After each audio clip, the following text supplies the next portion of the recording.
الحمد للہ رب العالمین والصلاة والسلام علی نبینا محمد وعلی آلہ واصحابہ اجمعین، اما بعد۔ محترم ناظرین، السلام علیکم ورحمۃ اللہ وبرکاتہ۔ پچھلے درس میں قبروں کے پاس بیٹھ کر عبادت کرنا یا قبر والے سے کچھ طلب کرنا، ان چیزوں پر گفتگو کی گئی تھی۔ یہ دونوں چیزیں ناجائز اور حرام ہیں اور شرکیہ اعمال ہیں کہ کسی قبر والے سے، کسی مردہ شخص سے کچھ سوال کیا جائے، کچھ طلب کیا جائے، کچھ مانگا جائے۔ آج کا جو موضوع ہے وہ بھی تقریباً اسی سے متعلق ہے۔ اللہ کے نبی صلی اللہ علیہ وسلم اپنی پوری زندگی لوگوں کو توحید کی دعوت دیتے رہے، توحید کی طرف بلاتے رہے، اور مکہ کے اندر جو 13 سال آپ دعوت دیتے رہے، توحید کی دعوت دیتے رہے۔ توحید یہ اصل ہے، اگر توحید کے اندر خلل آ گیا تو پھر سارے اعمال خراب ہو جاتے ہیں۔ توحید کے اندر اگر کسی طرح کی خرابی آئی تو پورے اعمال ضائع ہو جاتے ہیں، کیونکہ تمام اعمال کی بنیاد اور اساس توحید ہے۔ جب بنیادی کمزور ہو یا بنیادی غلط ہو تو عمارت آپ بناتے چلے جائیں، وہ عمارت گر جائے گی۔ تو اللہ کے نبی صلی اللہ علیہ وسلم نے توحید کی مکمل حفاظت اور شرک بننے والی ہر راہ کو بند کیا، ہر راستے کو بند کیا۔ لیکن آج مسلمان ہر وہ راستہ ڈھونڈ رہا ہے جو شرک کی طرف لے جائے، شرک کی پلیدگی میں لے جائے، وہی راستے ڈھونڈ رہے ہیں الا ماشاء اللہ۔ اللہ تبارک و تعالیٰ قرآن مجید کے اندر فرماتا ہے، لَقَدْ جَاءَكُمْ رَسُولٌ مِّنْ أَنفُسِكُمْ عَزِيزٌ عَلَيْهِ مَا عَنِتُّمْ حَرِيصٌ عَلَيْكُمْ بِالْمُؤْمِنِينَ رَءُوفٌ رَحِيمٌ فَإِن تَوَلَّوْا فَقُلْ حَسْبِيَ اللَّهُ لَا إِلَٰهَ إِلَّا هُوَ عَلَيْهِ تَوَكَّلْتُ وَهُوَ رَبُّ الْعَرْشِ الْعَظِيمِ۔ سورۃ توبہ کی آیت ہے، لوگو تمہارے پاس تم ہی میں سے ایک رسول آیا ہے، تمہاری تکلیف اسے شاق گزرتی ہے، اور تمہاری فلاح و ہدایت کا حریص ہے، اور اہل ایمان کے لیے نہایت شفیق اور مہربان ہے۔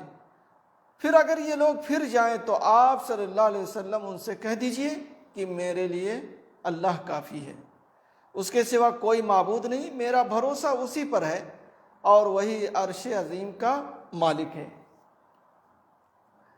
حضرت ابو ہریرہ رضی اللہ عنہ سے مروی ہے کہ اللہ کے نبی صلی اللہ علیہ وسلم نے فرمایا، لا تجعلوا بیوتکم قبورا ولا تجعلوا قبر عیدا وصلوا علی فإن صلاتکم تبلغنی حیث کنتم، رواہ ابو داؤد باسناد حسن۔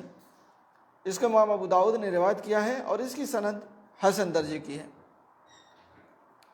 اللہ کے نبی صلی اللہ علیہ وسلم نے فرمایا کہ اپنے گھروں کو قبرستان نہ بناؤ، یعنی نماز، دعا، تلاوت قرآن ترک کر کے اپنے گھروں کو قبرستان نہ بناؤ۔ وَلَا تَجْعَلُوا قَبْرِ عِيدًا، اور نہ میری قبر کو میلہ گاہ بناؤ، میلے ٹھیلے کی جگہ نہ بناؤ۔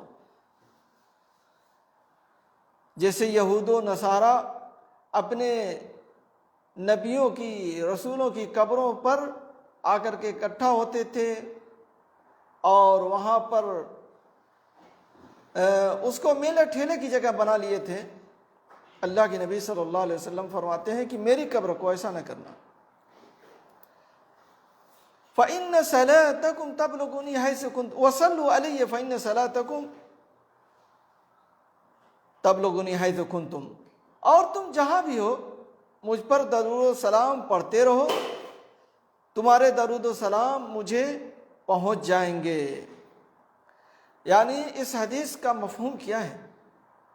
یعنی اللہ کے نبی صلی اللہ علیہ وسلم فرماتے ہیں کہ میری قبر کو میلہ ٹھیلا نہ بناؤ، میری قبر پر آنے کی ضرورت نہیں ہے کہ جب بھی درود پڑھنا ہو تو میری قبر پر آؤ، نہیں، جہاں بھی ہو تم وہیں سے درود پڑھو، تمہارا درود مجھ تک پہنچ جائے گا۔ جب سب لوگ درود پڑھنے کے لیے نبی کی قبر پر جائیں گے تو ایک میلے کی جگہ ہو جائے گی، ایک اجتماع و جماوڑے کی جگہ ہو جائے گی۔ تو اللہ کے نبی صلی اللہ علیہ وسلم نے اس سے منع فرمایا اور کہا اور فرمایا کہ جہاں بھی رہو وہیں سے درود پڑھو، تمہارا درود مجھ تک پہنچ جائے گا۔ ایک دوسری حدیث میں اللہ کے نبی صلی اللہ علیہ وسلم نے فرمایا ہے کہ ان للہ ملائکۃ سیاحین فی الارض یبلغوننی من امتی السلام۔ اس کو مسند احمد اور نسائی وغیرہ نے روایت کیا ہے اور صحیح حدیث ہے کہ اللہ کے لیے ملائکہ ہیں جو زمین میں گھومتے پھرتے ہیں۔ وَإِنَّ لِلَّهِ مَلَائِكَةً سَيَّاحِينَ فِي الْأَرْضِ يُبَلِّغُونَنِي مِنْ أُمَّتِي السَّلَامَ، اور میری امت کی جانب سے جو سلام پڑھا جاتا ہے وہ مجھ تک پہنچاتے ہیں۔ یعنی اللہ تبارک و تعالیٰ نے کچھ فرشتوں کی ڈیوٹی لگایا ہے جو نبی پر پڑھا جانے والا سلام نبی تک پہنچاتے ہیں۔ لیکن آج دیکھ لیجئے کیا ہو رہا ہے، کچھ لوگ ہیں تو سلام پہنچاتے ہیں لوگوں سے، کوئی شخص مدینہ جا رہا ہے، کوئی شخص مکہ جا رہا ہے تو اس سے کہتے ہیں کہ میرا سلام جا کر کے وہاں پر کہہ دینا، میرا سلام پہنچا دینا۔ جبکہ انسان سے زیادہ امانت دار فرشتے ہیں، اور فرشتے تو اللہ کی مخالفت کرتے ہی نہیں، نافرمانی اللہ کی کرتے ہی نہیں، اور پھر فرشتوں کی ذمہ داری اللہ تعالیٰ نے لگائی ہے کہ وہ اس امت میں جو بھی سلام پڑھے اس کو پہنچائیں۔ تو پھر فرشتوں کو چھوڑ کر کے انسانوں کو کہنا، پھر فرشتے فوراً پہنچ جاتے ہیں اور انسان مہینوں لگ جاتا ہے پہنچنے میں۔ انسان بھول بھی سکتا ہے، فرشتے تو بھولیں گے ہی نہیں۔ تو یہ دیکھ لیجئے کتنا افراط و تفریط ہے آج لوگوں میں۔ اور بعض لوگ تو یہ بھی کہتے ہیں کہ اللہ کے نبی صلی اللہ علیہ وسلم عالم الغیب ہیں، غیب کی باتیں جانتے ہیں، دنیا میں کیا ہو رہا ہے سب پتہ ہے۔ تو جب آپ سلام پڑھ رہے ہیں تو گویا کہ آپ کا سلام بھی وہ سن رہے ہیں، جب غیب جانتے ہیں تو ان کو معلوم ہو رہا ہے کہ فلاں بندہ سلام، فلاں میرا امتی سلام پڑھ رہا ہے۔ یا تو آپ یہ کہیے کہ عالم الغیب نہیں ہے، اس لیے ہم سلام لوگوں سے بھجوا رہے ہیں، یا تو پھر مان لیجیے کہ عالم الغیب اور سلام بھجوانا بند کر دیجئے۔ عجیب ڈھنگ کے لوگ ہیں، کس طریقے سے سوچتے ہیں سمجھ میں نہیں آتا۔ اگر وہ تھوڑا سا غور و فکر کریں تو انہیں سمجھ میں آ جائے گا کہ ہم کتنی غلطی کر رہے ہیں، ہمارا منہج کتنا غلط ہے۔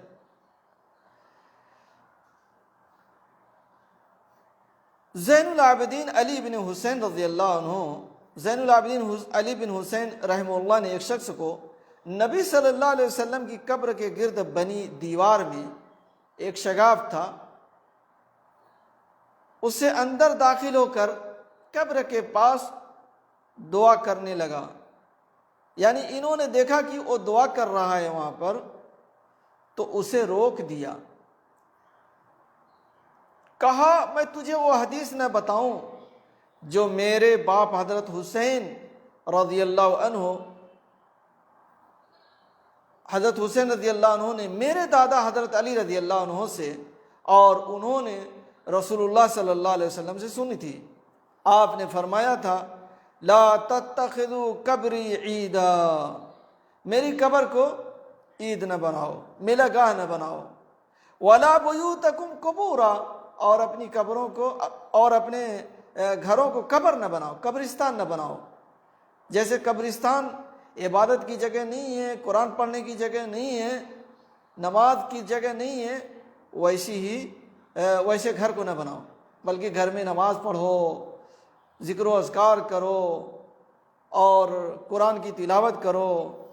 وَصَلُّوا عَلَيَّ فَإِنَّ تَسْلِيمَكُمْ يَبْلُغُنِي أَيْنَ كُنْتُمْ، اور مجھ پر درود پڑھو، بے شک تمہارا درود مجھ تک پہنچتا ہے جہاں بھی تم ہو، جہاں بھی تم رہو گے وہاں سے درود پڑھو گے تو مجھ تک تمہارا درود پہنچے گا۔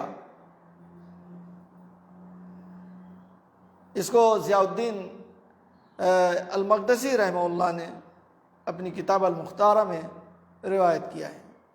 تو میرے بھائیو دوستو، آج لوگ قبروں کو میلے ٹھیلے کی جگہ بنا لیے ہیں اور عبادت کی جگہ بنا لیے ہیں، اور اللہ کے نبی صلی اللہ علیہ وسلم نے اس سے منع کیا تھا، جیسا کہ میں نے پچھلے درس میں بھی بیان کیا تھا اس کو، کہ اللہ کے نبی صلی اللہ علیہ وسلم نے دعا کی تھی، اللہم لا تجعل قبری وثنا یعبد، اے اللہ میری قبر کو بت نہ بنانا جسے لوگ پوجنا شروع کر دیں۔ تو آج دیکھیے کس طریقے سے قبروں کی پوجا پاٹ ہو رہی ہے، قبروں کے پاس جا کر کے لوگ سوالات کرتے ہیں، کس طریقے سے وہاں پر جا کر کے جانور ذبح کرتے ہیں اس قبر والے کی رضا کے لیے، خوشنودی کے لیے، اپنی مرادیں پوری کروانے کے لیے۔ یہ سب چیزیں ناجائز اور حرام ہیں اور شرکیہ عمل ہیں۔